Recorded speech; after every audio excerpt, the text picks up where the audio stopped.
नमस्कार। आज की इस चर्चा में हम भारत के विकसित राष्ट्र बनने के सफर के बारे में बात करने वाले हैं, लेकिन एक ऐसे पहलू पर जिस पर अक्सर ज्यादा ध्यान नहीं दिया जाता। ये वो नींव है जिस पर हमारी 30 ट्रिलियन डॉलर की अर्थव्यवस्था का पूरा भविष्य टिका हुआ है। 2047 तक विकसित भारत, ये लक्ष्य बहुत बड़ा है, बहुत महत्वाकांक्षी है। हम सब इंफ्रास्ट्रक्चर, मैन्युफैक्चरिंग और डिजिटल इनोवेशन की बात तो करते हैं, लेकिन इन सब के बीच वो कौन सी एक अहम कड़ी है जो अक्सर हमारी नज़रों से छूट जाती है? वो क्या है जो इस बड़े सपने को हकीकत में बदल सकती है? इसका जवाब छिपा है इस एक नंबर में, 3000। जी हाँ, यही है वो मिसिंग लिंक। ये किसी भी इंसान की जिंदगी के पहले 3000 दिन हैं, मतलब गर्भाधारण से लेकर उसके 8वें जन्मदिन तक का समय। आइए जरा गहराई से समझते हैं कि ये नींव हमारे भविष्य के लिए इतनी ज्यादा जरूरी क्यों है।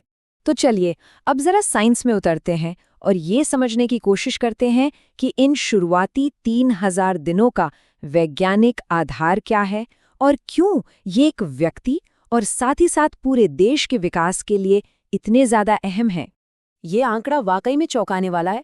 किसी भी बच्चे के दिमाग का लगभग 80 से 85% विकास सिर्फ पहले 3 सालों में ही हो जाता है। इसका मतलब ये है कि इस दौर में जो भी कमी रह जाती है, उसकी भरपाई बाद में करना लगभग नामुमकिन सा है। ये एक ऐसी विंडो ऑफ अपॉर्चुनिटी है जो एक बार बंद हो गई तो हमेशा के लिए बंद हो जाती है। और यहीं पर डॉक्टर चंद्रकांत लहारिया की ये बात बिल्कुल सटीक बैठती है।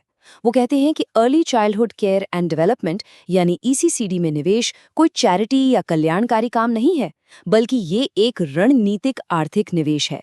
यह हमारी सोच में एक बहुत ही बुनियादी बदलाव लाने वाली बात है।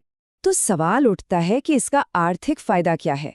देखिए, जब हम बच्चों के शुरुआती सालों में निवेश करते हैं तो वो बेहतर शिक्षा पूरी करते हैं। आगे चलकर वर्कफोर्स में उनकी भागीदारी बढ़ती है और उनकी आमदनी भी ज्यादा होती है। और जब हम इसे देश के लेवल पर देखते हैं तो स्वास्थ्य सेवाओं पर खर्च घटता है और एक स्वस्थ, ज्यादा कमाने वाली आबादी से टैक्स कलेक्शन भी तो बढ़ता है। तो ठीक है, ये तो हुई थ्योरी की बात। अब देखते हैं कि भारत का इस दिशा में अब तक का सफर कैसा रहा है। हमने क्या तरक्की की है और वो कौन सी महत्वपूर्ण कमियां हैं जिन्हें दूर करना अब बहुत जरूरी हो गया है।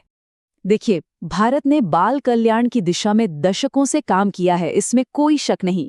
1975 में आईसीडीएस से लेकर आज मिशन सक्षम आंगनवाड़ी और पोषण 2.0 तक हमारी कोशिशें साफ दिखती हैं।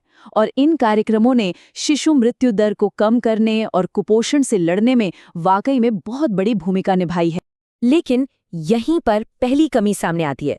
हमारा ज्यादातर ध्यान बच्चों को जिंदा रखने पर रहा है, मतलब सर्वाइवल पर, जो कि जरूरी है, बिल्कुल जरूरी है।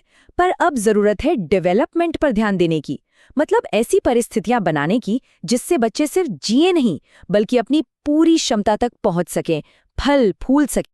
और दूसरी बड़ी कमी हमारी अप्रोच में रही है। हमारी ज्यादातर योजनाएं टारगेटेड रही हैं, मतलब गरीब परिवारों के लिए। लेकिन आज की सच्चाई क्या है? मोटापा, ज्यादा स्क्रीन टाइम और बच्चों में व्यवहार से जुड़ी समस्याएं ये अब हर आय वर्ग के बच्चों को प्रभावित कर रही हैं। इसलिए अब हमें एक यूनिवर्सल यानी एक सार्वभौमिक दृष्टिकोण की सख्त जरूरत है।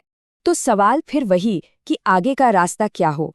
इसके लिए एक स्पष्ट और एक मल्टी डायमेंशनल स्ट्रैटेजी की जरूरत है, जिसे हम early childhood care and development यानी ईसीसीडी के लिए एक राष्ट्रीय मिशन कह सकते हैं। ये 6 सूत्रीय राष्ट्रीय रणनीति एक मजबूत रोड मैप देती है। चलिए एक एक करके इन्हें समझते हैं। पहला, शादी और गर्भधारण से पहले स्ट्रक्चर्ड काउंसलिंग हो। दूसरा, माता पिता को सही जानकारी देकर एम्पावर किया जाए। तीसरा, परिवारों को बच्चे के विकास पर नजर रखने की ट्रेनिंग मिले। चौथा, 2 से 5 साल के बच्चों के लिए क्वालिटी केयर में निवेश हो। पांचवां, स्वास्थ्य, पोषण और शिक्षा, इन तीनों को एक साथ जोड़ा जाए। और छठा और सबसे जरूरी, इस विषय पर एक राष्ट्रीय बहस को बढ़ावा दिया जाए। इस पूरी रणनीति का एक बहुत ही जरूरी हिस्सा है रिस्पॉन्सिव केयर गिविंग। अब ये सुनने में भले ही कोई भारी भरकम शब्द लगे, पर इसका मतलब बहुत ही सरल है। बच्चे से बात करना, उसके लिए कुछ पढ़ना, गाना, उसके साथ खेलना और उससे इमोशनली जुड़ना।